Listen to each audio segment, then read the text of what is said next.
Hi, I'm Max Keiser. This is the Keiser Report. So, the central planners are here, the activists are here. I am in, of course, Belfast, Northern Ireland. A little bit rainy. Stacey Herbert. Max, yes, people are protesting against the central planners around the world. Here is the photographic proof of it. This is not, however, anywhere in Northern Ireland. In fact, it's in China, and these are 10,000 people in China lined up to buy gold in front of a gold shop. The buyers are lined up during the 3-day Dragon Boat Festival. So I thought to juxtapose this to the protests happening here against the same exact financial and monetary crimes, how much more effective it is, Max, to buy gold, to be lining up like that instead of holding a placard out in the middle of the rain in Belfast. Well, this is genius.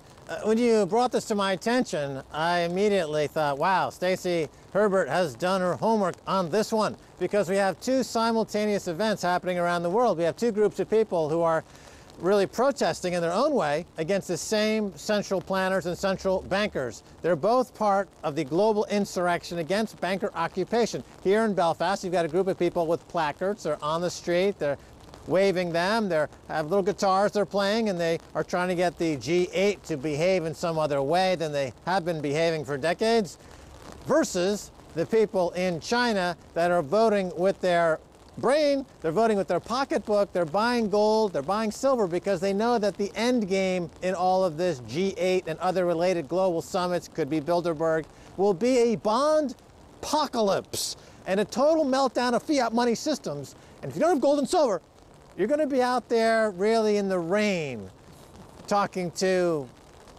nobody. It could be a devastating outcome for you. Well, I mean, the other thing is, if you juxtapose that image to an image from, say, one of the stampedes into Walmart to get a 20% discount on a product made in China. So it's a very great juxtaposition there. I never understood that, why people in America would line up after Thanksgiving and stampede and trample on each other, and people would die so that you could buy some products that have a half-life of a nanosecond that are essentially worthless. But in China, where these products are made, they see the handwriting on the wall, they see the lunacy in US Walmart mob psychology, and there's panic buying of gold. That makes sense. Okay, so I'm going to cut to a little bit of footage we shot here at the G8 protests, and just to compare that to the ineffectiveness of the protests here versus what's going on in China in terms of buying gold. You got Max here helping me out here with the Union jacket on there. Yeah. Don't worry, I'll be fine over here. What's your assessment of everything happening here? Well, the social contract is breaking down. You know, what is the social contract? You have different people have different interpretations. One interpretation would be that you've got the private space, which are private corporations and private estates, versus the public space, the public good, the public thoroughfare, the public right to express themselves. And it's always been a tension between these two, going back hundreds of years, going back to the Enlightenment. How do you juggle the interests of the monarchy with the interests of a free people? And we've had periods where there's been a good balance, but we're in a period right now where that balance is breaking down completely. In the private space, the corporate space, the military industrial space is completely encroaching the public space, the common domain. So everything is being really whittled down into this, what Stacey calls the prism yard. So we're really living in an open air prison. And you see examples of that in some countries where it is quite literally, without any shadow of a doubt, an open air prism. You know, you see this in Palestine, for example. But now you see other areas like here in Northern Ireland, the gathering is really an open air prism to a large degree. So the social contract is completely breaking down, and that's what people need to take a look at. Of course, John Locke famously said, when the social contract breaks, the people must revolt. Now, is this the revolt he had in mind? We'll see. I think there's going to be some kind of revolt taking some kind of shape, and we'll see where that goes. But we're at the point where the social contract now is gone. So it's open season, because these two sides are completely out of balance. I remember overhearing a comment. You were talking about the winning side. that there is some kind of side. Can you explain what you meant by that? Well, people ask me, why am I out here and not with the stockbrokers? Because I grew up as a stockbroker, more or less. As a contrarian, I believe that the paper assets of the stockbrokers are going to lose. And I just saw something this week which was confirmation of my thought, which 10,000 Chinese people lining up to buy physical gold. That tells me that the physical assets, gold, silver, and Bitcoin, are going to win against the paper assets. So I want to be on the winning side. I mean, I'm not necessarily purely doing this for reasons of humanitarian purposes. I like to be on the winning side, and I think the physical asset side, this is closer to that side than what they're doing in a G8 conference. The G8 conference is about increasing the bonds, selling more bonds, more privatization, more private equity. That's all paper, Ponzi scheme, pyramid scheming, which is really breaking down now. And so I think this will end up being the winning side in that context. So those were some of the images we shot here in Belfast. And by the way, we're standing out in the rain because we were kicked out of our hotel behind us where the President of the United States is staying. He kicked us out of our hotel. We were booked in there and we're no longer in there. So I wanted to talk to you about, while these protests are going on, while these secret meetings are happening at Bilderberg around the world, a secret report has been made public, and the headline reads, "Raise interest rates on old student loans, secret report proposes." Proposal is found in Whitehall Commission study examining how coalition could privatize the entire stock of student loans. A confidential report commissioned by the government has proposed redrawing the terms of student loans taken out over the past 15 years. That would make them more expensive to pay back for 3.6 million borrowers in England. So Max, the bank involved in this report, this secret report to David Cameron, is the Rothschilds Bank. And what they found is that this £40 billion worth of student loans that the government of the United Kingdom owns, and that's between 1998 and 2012. And these loans are capped at either retail price inflation plus 1% or the bank rate plus 1%, whichever is the lowest. And obviously the base rate is 0.5%. So students at the moment are paying only 1.5%. Rothschild's Bank suggests that they go back and rewrite these previously sacrosanct contracts and change them so now that the students would be paying about 3.6% at the moment. Yeah, I mean, it reminds me of the Anglo-Irish Bank, tragedy, that the country decided that they had to pay those tranches, or those £billion to euro tranches to Anglo-Irish Bank because the contracts were sacred. We couldn't possibly violate a contract. Here you have the Rothschild Bank saying, you know what, all those student loans that we wrote, there's totally under contract, totally is contractual obligation. We're just going to retroactively say you got to pay triple the interest rate. The estimate now is that these students will be in debt for the rest of their working lives. And why? Because the people who are on pension accounts, who are blown through their legacy of their pension money, want higher yielding investments. So they're going to steal it from the students. So it's a wealth transfer from the students to the pension holders, from the younger generation to the older generation, facilitated by an outside group, the Rothschild Bank, that has totally, through PRISM, through the NSA, through MI5, through MI6, they just totally control and manipulate and advise the government how to best confiscate wealth, put it in the pockets of the shysters, the criminals, the banksters, the financial terrorists, the financial rapists, and then they just take it out of the students' pockets. The kids aren't left with a nickel, 2 pounds to rub together to buy a bag of decent dope. Well, the fact is also we're here in Belfast, that's why we're standing in the rain, and there are protests here, and not one single student, not one single person in their 20s, all of them who had student loans, not one of them understood that they had been Cyprused. While they're out here planning a new alternative, a new world is possible, and the world is getting older and older, in fact. It's becoming more and more neo-feudal. And as part of this financial war, you could see they also have financial war propaganda, because Rothschild's Bank in these documents dub it the Project Hero. The authors suggest a script for ministers to persuade graduates to accept the worsening of their conditions. Quote, "We all live in difficult times," they suggest, ministers argue. "You have a deal which is so much better than your younger siblings. They will incur up to £9,000 tuition fees and up to RPI plus 3% interest rates." Yeah, these young students in the generation before, they do propaganda films, be a hero, go fight a war to make us rich. They did that for all the previous wars. Now they're saying, well, now what we're going to do is we're fighting a financial war. Be a hero. Allow us to retroactively raise the interest on those student debts by 300%. You have no say in it whatsoever. They're non-recourse loans. You're going to be, okay, to pay for that debt, of course, you can't get a job you want to get. You got to get a job for a mercenary. Got to get a job for Blackwater. Got to get a job for a surveillance. Got to get a job for the police state. Got to get a job spying on your parents, spying on your kids, spying on yourself to make the payments of the interest rate on the student loan that's been tripled thanks to the Rothschilds. What a bunch of bums and So right now, as I said, the interest rate on these student loans, these 40 billion pounds of outstanding student loans, is capped. So Rothschild's bank says that this is a deterrent to private investors because obviously the coalition government wants to sell off this entire 40 billion pounds to the pension funds.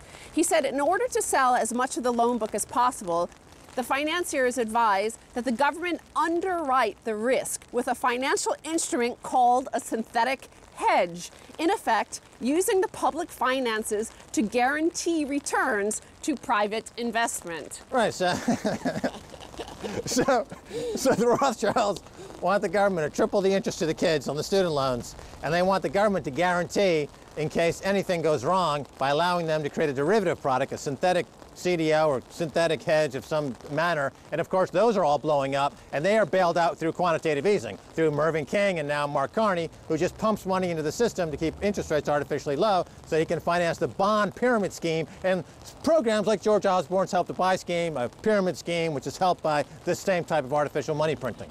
And of course, the synthetic hedge is exactly the same sort of product that blew up Greece. This is why we have austerity around the world.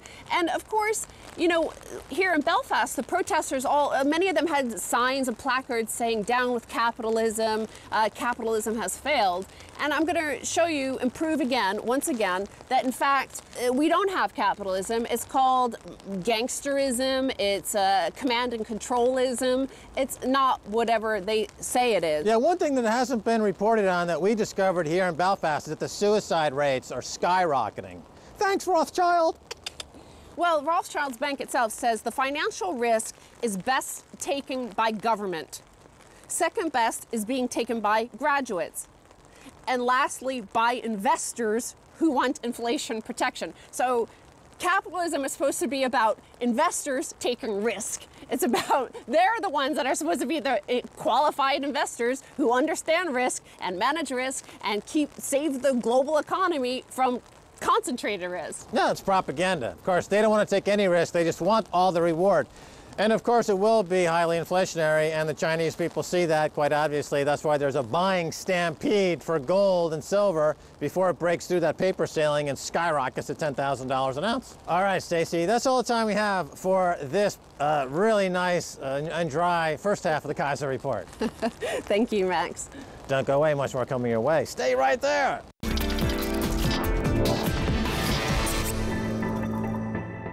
Welcome back to the Keiser Report. I'm Max Keiser. Bit of a break in the weather here in Belfast. Let's talk with Luke Rutkowski from wearechange.org. Luke, welcome back to the Keiser Report. Thanks for having me. Really appreciate it. Well, we're seeing you all over the world. You've got your camera, you've got your spectacles that have the camera in the spectacles. The Kissinger glasses. The hoodwinked Henry Kissinger. You'd think he'd be a smart guy, but apparently he was totally hoodwinked by that.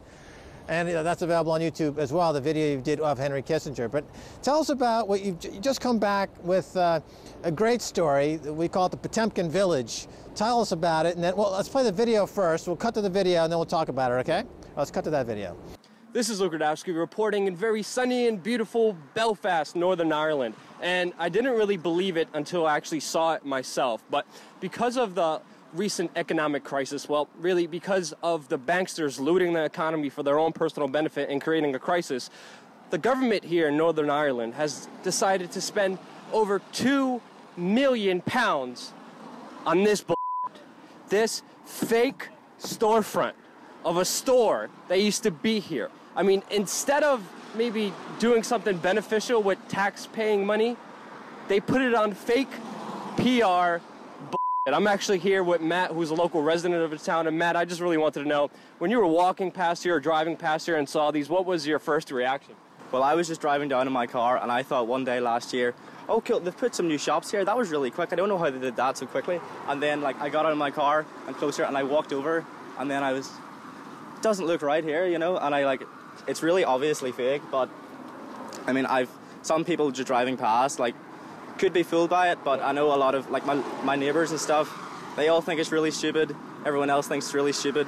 You could really invest that money like a lot better in actual economic businesses rather than these like plastic things that go in the front of just empty grey buildings. £2 million. I mean, it's just They even have a guy here taking a photo here. I mean, are you happy with the way your money has been spent? People are just struggling to even survive, and instead of helping out local businesses, they put up fake local businesses. I mean, how do you feel about this? I am not happy at all. Like, a lot of it's for show with the G8 coming here and things like that. Like, it's not just here that they've done it. It's not just these 2 shops that you've shown. It's down there. There's another 4. Another block, there's another 4. Up there, there's loads as well. And then for Manor, where the G8 is, like, there's one town there that I heard something like 60% of the buildings there or this, rather than actual businesses people can go to and shop in. Things like that. It blows my mind. Insane. All the local businesses, all the middle class, lower class people are suffering. Their businesses are closing down, but yet they have money for this crap. Wow, that says a whole lot. Talk a little bit about that. Well, it just shows you how the government tries to fix problems. They try to paint a nice public relations picture on it and just paint over it, literally in this case, instead of actually dealing with the problem. They spent over £2 million on these fake illustrations of shops, and the people there aren't fooled. My friend Matt, who took us there, who lives around there, told us, you know, he was driving there one day and he really thought for a second that he would have a new record store that he could go check out. He tried to walk in there and it's fake, and it's just insane seeing the mentality of the government. Instead of fixing the problem, instead of not giving all of our money to the banksters, instead of maybe helping out the local communities, helping out small businesses, they say, no, we're going to spend your money, tax-paying money, on the public relations, the look out of it, the aspect, the outside point of view of it, which is just ridiculous, and it doesn't solve anything. It's just them painting over the problems that we're facing here today. I think the theory is that they want to have people confidence. They want to give people confidence that there's something actually happening, so that they go out and spend more money and go further into debt. As you point out, that would have made more sense to spend money maybe redoing the infrastructure in some way as to create jobs that people can make real money and then buy the stuff in a real store. Yeah, instead of just giving all of our money to the banker bailouts and just financing this economic crisis that has been created by them. It's just insane. I mean, it's public money. People should have a voice of where it goes to, and if it's going to this, people know it's fake. People aren't going to be fooled. The story's out there. It's just ludicrous, and people already know about it. There's no hiding the economic crisis that we're facing. There's no hiding all the economic turmoils that all of us are facing. You can't. It's impossible. But the media is to some degree fooled by this. The mainstream media. Now, it reminds me when I first heard of the story back in World War II, when people from the United States or Britain would go visit Germany during the height of the concentration camps. They, of course, would spruce them up, and they'd get kids in from out of town, and they'd be playing in the courtyard, and they would put on a show like, these are just fine camps for the children and fine schools. There's no problem here. And of course, they're hiding these concentration camps and the devastation. Same group of guys. J.P. Morgan was back then, J.P. Morgan today, same banksters, same bankers. And it's once again the same mentality that we can fool the world by putting up this Potemkin village, as some have called it. Don't worry, everything's fine. The economy is going back. You know, the stores are reopening. Everything's perfectly fine. Don't worry. Don't be mad about what's happening with our government and the economy.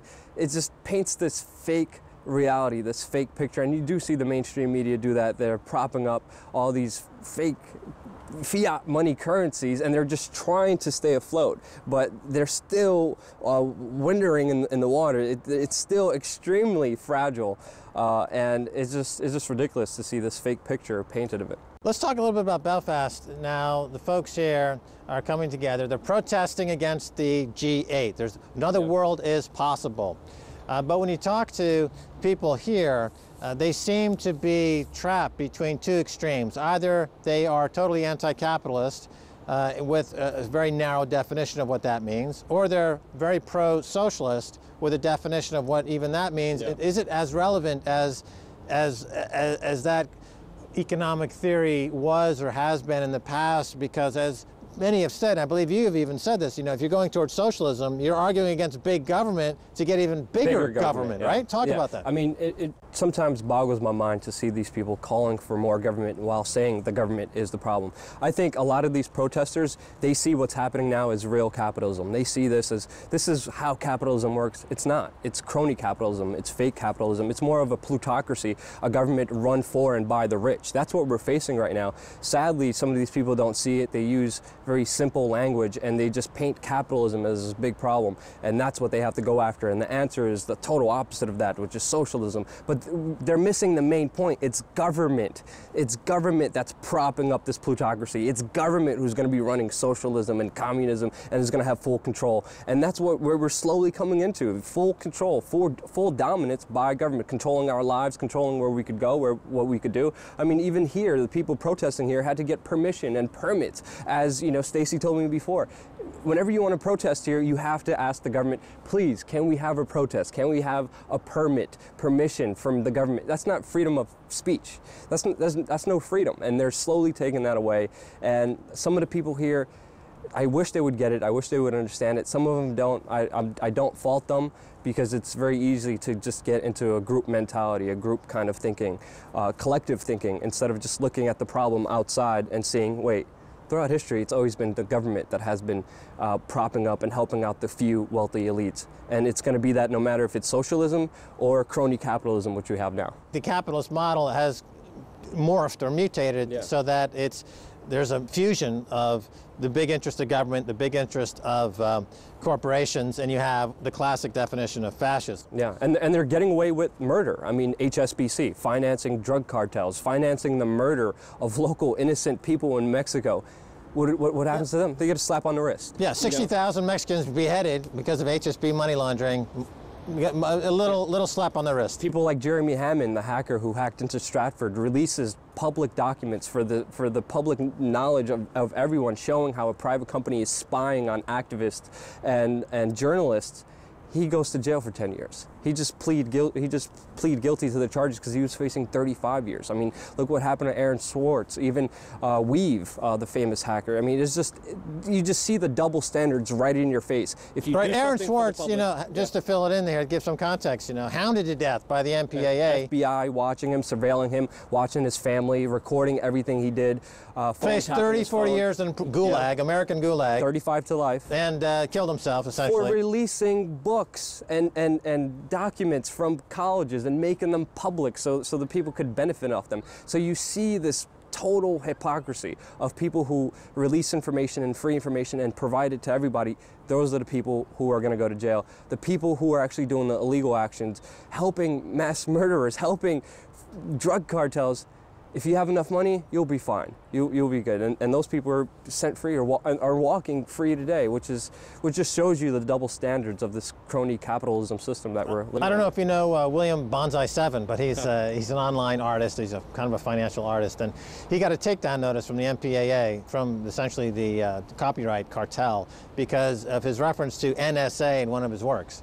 NSA claiming through the copyright cartel that they own the copyright for those 3 letters and he can't use it in a work of art. That's just insane. I mean, that is just shows you what's happening here today. It's not what it should be. It's not what the people here are understanding. It's the total opposite of it, and government lies with that, and government lies with that. All right, let's talk about if socialism and ultra-socialism or capitalism and fascism are two extremes and they're not working anymore. There's a kind of a model that is emerging. Let's call it, for the sake of needing a name, let's call it networkism or social networkism.